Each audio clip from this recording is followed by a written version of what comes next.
para você, eu sou Júnior Moreira, esse é o Conversa de Redação e comigo para debater os principais temas do dia, jornalistas William Travassos, Pedro Nascimento e o apresentador do Itatiaia Negócios, empresário Leonardo Bortoleto. Olha só, pessoal, o ex-assessor presidencial Felipe Martins foi preso na manhã desta sexta-feira em Ponta Grossa, no Paraná. A prisão preventiva foi determinada pelo ministro Alexandre de Moraes, do Supremo Tribunal Federal, e cumprida por agentes da Polícia Federal. Martins estava em prisão domiciliar desde o último sábado e teve a medida convertida em prisão preventiva após, segundo o STF, descumprir uma das cautelares que proibia o uso de redes sociais. O ex-assessor teria acessado a plataforma LinkedIn, que é aquela plataforma de emprego, mais corporativa. Condenado por participação na chamada trama golpista, Martins nega as acusações e ainda aguarda o esgotamento dos recursos antes do cumprimento da pena definitiva. Ô Pedro Nascimento, quero começar com você. Apesar que a prisão não foi aí em Brasília, acaba esbarrando tudo aí na capital federal. Bom dia para você. Bom dia para você, Júnior. Bom dia para os colegas debatedores e também para quem está acompanhando a Itatiaia nessa sexta-feira. Olha, manhã agitada aqui, por conta dessa prisão. Tudo que sai do Supremo Tribunal Federal acaba passando aqui por Brasília, E essa prisão do Felipe Martins não é diferente. Ô, Júnior, essa prisão em particular, ela me chama muita atenção porque mostra como que a rédea está curta com relação a essas decisões do ministro Alexandre de Moraes, Felipe Martins tinha sido preso preventivamente no sábado, justamente quando Silvinei Vasquez, o ex-diretor-geral da PRF, tentou fugir, foi preso lá no Paraguai. Então, o ministro Alexandre de Moraes, com esse risco aí de que outras pessoas foram condenadas, mas ainda não estavam cumprindo essa pena, pudessem fazer o mesmo, então determinou essas prisões preventivas. Felipe Martins foi um dos presos. E aí, chegou essa informação no STF, foi uma informação juntada ali aos autos, de que, não sei se todo mundo tem muita intimidade assim com o LinkedIn, mas sabe quando alguém entra no seu perfil e aí você recebe aquela mensagem ali, fulano visitou seu perfil? Enfim, era muito comum na época do Orkut, Enfim, redes sociais, Mas alguém recebeu essa mensagem, comunicou ao Supremo Tribunal Federal, e aí o ministro Moraes perguntou, quem tá entrando no perfil do Felipe Martins, quem tá fazendo esse acesso. E aí tem um detalhe na lei que é o seguinte, o Felipe Martins, ele já tinha essa restrição de acesso a redes sociais, e aí essas redes sociais, ela vale tanto para ele quanto para terceiros. O que os advogados alegam? Alegam que, de fato, entraram no perfil do Felipe Martins, mas para coletar provas, e não para fazer nenhuma publicação, nem para utilizar de nenhuma maneira. Só que mesmo essa entrada aí por terceiros nas redes sociais, ela é vedada. Aí tem uma discussão jurídica aí se pode, o que não pode, Mas, de fato, foi pego no pulo acessando as redes sociais e aí agora está preso, ainda não começa a cumprir a pena, de 21 anos pelo qual ele foi condenado, mas agora já está no presídio, portanto, aguardando o início da execução dessa pena, viu, Júnior? Ô, Leonardo Bortoleto, é mais ou menos o que a gente estava comentando ali fora do ar ainda, essa questão do acesso às redes sociais, Bom dia para você. Bom dia, Júnior, bom dia a todos os amigos aqui da bancada e também os ouvintes da Itatiaia. Bom, o que eu entendo é que a decisão posta e colocada, ela não deve ser infringida. Isso tá líquido e certo. Agora, a gente também tem que respeitar a documentação também enviada pela defesa. A documentação da defesa diz que desde fevereiro, quem está acessando essas redes já não é mais o condenado. Ela está sob a tutela dos próprios advogados e que ela é fundamental para poder fazer a sua defesa. E aí entendamos, não há publicação, há uma consulta. Eu imagino que uma pessoa que está já condenada não está procurando emprego. Então ele não estava ali acessando uma rede que está disponível para o mercado corporativo para saber da movimentação corporativa das pessoas, esteja ali para de fato estar utilizando o que a rede social tende a entregar para os seus usuários. O que ele está ali realmente é aquilo que a defesa disse. Isso deveria ser avaliado, só que nós estamos vivendo ambiente de torcida. Eu tenho dito isso aqui incessantemente, o STF perdeu a tecnicidade na maioria das suas decisões e esse é o grande problema, já não se analisam os fatos, joga-se para a torcida, é mais um que vai para a torcida. Ô William Travassos, o Felipe Martins é uma figura polêmica. Sim. Tem aquela questão do gesto, que seria um gesto nazista que ele fez lá atrás, toda uma confusão. Ele era meio boca dura, né? Falava o que vinha à cabeça e tal. Era meio que um cão de guarda ali, vamos dizer assim, né? Você acha que esse histórico pode ter influenciado de alguma forma? Bom dia. Bom dia, Júnior Moreira, bom dia, bancada, bom dia, os ouvintes da Itatiaia. Não. Quando o Pedro fala, o Supremo está agindo com rédea curta, Moraes está assim, sim, com rigor, e faz parte do jogo, da regra. Ou aqui alguém é contra a lei? Todos nós somos a favor, eu quero ver a lei cumprida. Então assim, eu tenho uma medida restritiva, essa pessoa precisa respeitar. Eu posso não concordar com a medida, mas a partir do momento que ela foi aplicada, ponto. É o que está valendo, é a regra do jogo. Aí o Bortolli falou assim, mas a defesa avisou, né, que desde fevereiro que eles estavam mexendo. Só que, como o Pedro falou, ele ou terceiros. A defesa tem autorização para mexer? Porque tem que pedir. Não é só informar, não, olha, eu vou mexer aqui. Não! Eu tenho uma restrição, o senhor também não pode mexer. Ninguém pode mexer. Porque é a regra do jogo. E aí, eu gostaria dessa rédea curta, não só para o caso do senhor Felipe, mas no Brasil inteiro. Eu acho que isso que eu gostaria de ver. Não esse sistema. Eu tenho aí os mandados de prisão em aberto no estado de Minas Gerais, o quê? 30 mil? E aí? Cadê essa turma presa? Por que não está todo mundo preso? Porque o Estado não consegue. E que bom que o Estado está conseguindo fazer isso com um cara que está com uma medida restritiva. E é a regra do jogo. Agora, eu gostaria de ver esse rigor sendo aplicado no Brasil inteiro. A espécie de tolerância zero. E ponto final. Gente, é muito comum, e eu chamo a atenção como motociclista, observa a motociclista com a viseira aberta, passando por você o tempo inteiro. Não pode. 4 pontos na carteira, infração média. Isso é a regra do jogo, mas as pessoas estão descumprindo. Então a gente tem que punir. E ponto, é a regra. Agora, quero mudar a regra? Eu topo, vamos lá. Eu só queria fazer um comentário, João, que é o seguinte, o que o William colocou aqui, eu não discordo em absolutamente nada. A regra é para ser cumprida. Mas se fosse uma coisa que não necessitasse de avaliação, não precisava de juiz. A gente fazia com robô. E no caso aqui específico, eu faço também um parênteses para o caso também do ex-presidente Bolsonaro, que acabou de sofrer 4 intervenções cirúrgicas e que poderia sim ter embasamento jurídico sim para poder ir para domiciliar, é questão de análise serena dos fatos. É isso que eu digo que perdeu-se. E infelizmente, na minha opinião, nesse caso aqui do Felipe, tão quanto no caso do presidente Bolsonaro, o que está faltando é discernimento de momento. Tá, então troca o ministro. Mas simples, eu não posso fazer isso, né? Não, então, isso que eu tô querendo dizer para você. Você pode não. Ele foi eleito, ele foi escolhido para estar ali. Não, ele foi escolhido para estar ali. Ele foi sabatinado e ele é um ministro hoje. Aí você pode falar assim, então, mas eu não concordo com as decisões dele. Tá bom, então se candidata ao Senado e vamos lá, vai em frente e muda o jogo lá na frente. Ou cobra do representante que você votou. Importante isso que o Bortolli está trazendo, né? Porque ontem muita gente não acessou itatiaia.com.br ou talvez não ouviu o Conversa de Redação porque era feriadão. O ex-presidente Bolsonaro, ele voltou, né, para a sede da Polícia Federal lá em Brasília, pedido ali da defesa para que ele cumprisse prisão domiciliar por causa da recuperação, né, da cirurgia, mas também foi negado e ele voltou para a sede da PF lá em Brasília.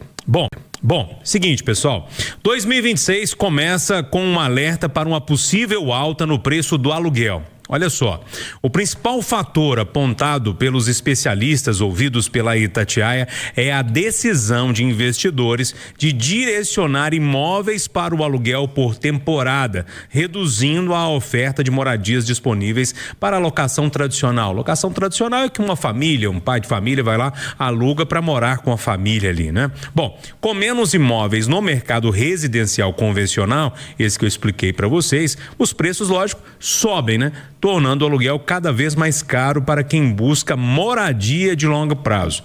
Na prática, ô Bortoleto, o aluguel por temporada faz o preço subir e pode deixar a família sem condições de pagar por essa moradia, por esse apartamento, por essa casa ou por esse barraco, seja a moradia que escolher. E é um fato e é efeito colateral da mudança do comportamento do consumidor e também do ofertante. Quando muitas das vezes eu digo aqui, as pessoas não estão querendo trabalhar, a gente tem que analisar se elas não querem não trabalhar mais no modelo convencional. Da mesma forma que é o seguinte, não tem mais aluguel barato, é porque alguém está pagando caro. E essa modalidade de temporada, e a gente tem que lembrar que isso só era comum em praia, em região serrana, onde habitualmente as pessoas vão para férias, isso tornou uma realidade com o Airbnb, por exemplo, dentre outras plataformas, que ela não é a única. E aí, para quem tem o imóvel, vale mais a pena, mesmo ficando alguns dias fechado, sem alugar, alugando por temporada. É sinal dos tempos e a gente tem que se adequar a essa realidade. Como que resolve isso? Tendo mais oferta ou você tendo garantias diferentes para quem está fazendo esse aluguel. Do contrário, a mudança, principalmente com intervenção tecnológica, vai fazer muita coisa movimentar. Nem sempre é ruim, como nesse caso. A gente só falta lembrar que a vinda do Uber deixou mais barato corrida, não mais caro do que era proporcionalmente com o passar dos anos. E o mercado, William, acaba se autorregulando, né? Porque se o preço sobe para moradia a longo prazo, dessa moradia convencional, o cara começa a fazer a conta de, agora está compensando fazer também para moradia convencional. E a gente vai entendendo esse movimento ao longo do tempo, né? Então, tem mais gente alugando, ou melhor, com imóvel, ou tem mais gente alugando imóvel, né? Então, assim, gente, é um jogo, já virou uma piada aqui nos bastidores a minha procura por imóveis, porque eu entro lá mas é verdade, eu entro, vejo o apartamento. Tá falando, isso não precisa de eu falar. Não, e aí eu venho aqui, quero morar perto da rádio, aí eu vou lá e ofereço 30% abaixo do que o sujeito tá pedindo. Aí os caras, você é louco, o cara não vai aceitar. Eu falei, tudo bem. Então, a cada mês que ele não aluga, ele tá pagando um condomínio, ele tá pagando um IPTU, ele tá tendo despesa.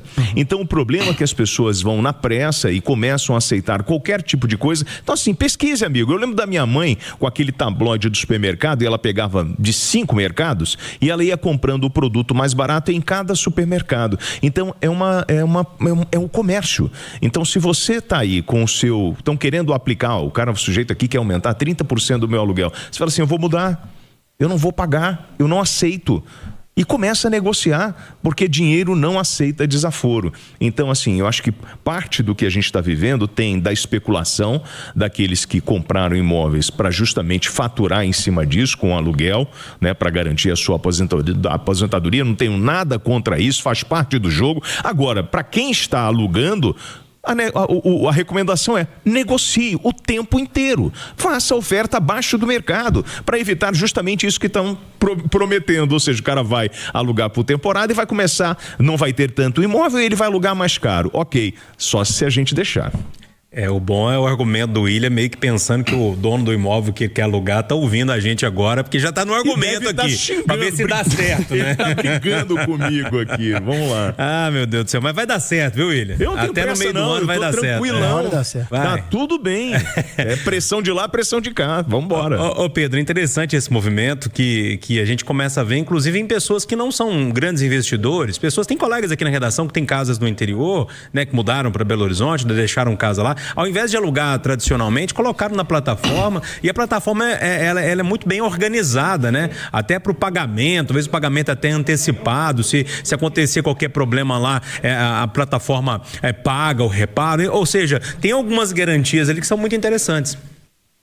Ô Júnior, você sabe que aqui em Brasília a gente também tem uma questão de habitação que é muito séria, né? Você tem aqui o plano piloto, que é uma área mais restrita, né? O preço do aluguel aqui é muito caro e você tem grandes ofertas de imóveis, né? Porque tem muitos imóveis aqui, mas tudo com preço muito caro. E aí você tem as cidades aqui no entorno, né? Os bairros aqui no entorno que você consegue preços melhores, mas são regiões mais afastadas, né? Então, eu mesmo tenho pessoas que eu conheço aqui, tem amigos que moram no plano piloto, estão, né, pegando moradias aí, aluguéis mais baratos fora, e estão alugando esses imóveis aqui por temporada, como vocês mesmos disseram, no Airbnb, porque tem muito essa questão aqui dessa viagem de trânsito, né? A pessoa que vem aqui vai ficar uma semana, vai ficar 3 dias, então o pessoal costuma alugar muito esses imóveis em detrimento aí de quartos de hotéis que ficam separados aqui no setor hoteleiro, né? Então você acaba ficando isolado, não é igual Belo Horizonte que você pega um hotel aí na região da Savassi, ou pode pegar um hotel aí na região da Floresta, enfim, aqui o hotel é concentrado nessa região. Cada cidade tem sua particularidade e todas, tenho certeza, estão enfrentando desafios com relação à moradia. Não sei se vocês lembram, mas em Porto, né, Portugal como geral, mas especialmente na cidade de Porto, eles estavam com muita dificuldade de encontrar moradia, né, para os próprios moradores de Porto, porque todos os imóveis que estavam lá estavam sendo comprados por pessoas de fora e aí estavam sendo usados para esses aluguéis. Então eles chegaram a discutir uma regulamentação lá, mas é igual a situação do Uber também, chegou, abriu o mercado e tudo mais, mas de fato nunca foi regulamentado. É uma discussão para os próximos anos, né, essa questão da regulamentação dessas plataformas e a forma como elas operam, porque de fato o mercado ele acaba se regulando, só que a gente tem que ver, o Júnior, o William e tudo mais, se o mercado não vai se regular para beneficiar as plataformas em detrimento das pessoas que estão querendo aluguel, porque a vida de quem sofre é quem paga o aluguel, né? E alguns condomínios já tem até regras para isso, né? Alguns condomínios não deixam, outros já nascem com essa vocação, né? E tem que pesquisar, Júnior. Ele falou, por exemplo, de Brasília. Se você tem algum tipo de evento, alguma coisa em Brasília, o preço do hotel vai lá em cima. Aí uma vez cheguei, tudo muito caro, não tinha vaga, eu fui parar no Gama. Fica o quê? Meia hora daí. Não é isso? É mais ou menos para lá do Barreiro, se a gente for colocar em termos aí Belo Horizontinos. Fiquei meia hora de Brasília e resolvi o problema. São Paulo a mesma coisa. Vai quando tem salão 2 rodas, sei lá, qualquer tipo de evento em São Paulo. Um hotel que custa R$200 a diária, você vai pagar 800 mil. Então você vai para uma parte mais afastada e resolve o teu problema. Então assim, é uma questão de grana, de negócio, de pesquisar, ponto. Olha só, pessoal, o ano começa com o pagamento de impostos e quem não se planejou pode perder os descontos importantes à vista. A Prefeitura de Belo Horizonte já liberou a guia de IPTU 2026, pagamento antecipado com desconto de 7%. Já os donos de veículos também podem antecipar o pagamento do IPVA. O imposto pode ser quitado em cota única com um desconto de 3% ou parcelado em 3 vezes entre os meses de fevereiro, março e abril, né? A gente debatia, Pedro, esse negócio ali de fora. E eu sou daquele que liberou, eu vou tentar pagar, porque eu já guardei o dinheirinho pra isso, né? Bortoleto me xingou tanto. Falou, não compensa, Júnior, pelo amor de Deus. Ô, Bortoleto, não compensa. Não compensa se você já guardou o dinheiro. Então vamos separar aqui em 2.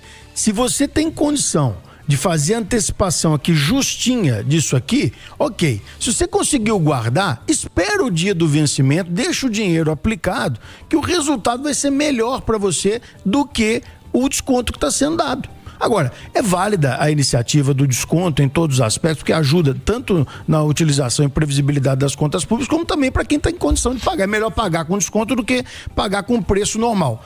Só que o juro tá altíssimo, Júnior, que eu expliquei para você. Você não precisava ter pago isso aí, pra você poder ganhar dinheiro com o sistema e ter deixado o dinheiro aplicado e depois, no dia do vencimento, saca só o valor daquela parcela e paga. Foi isso que eu falei. Eu tenho essa racionalidade, Pedro, mas tem uma questão psicológica para mim que pesa também, sabe? Eu quero fechar essa gaveta logo da dívida, sabe?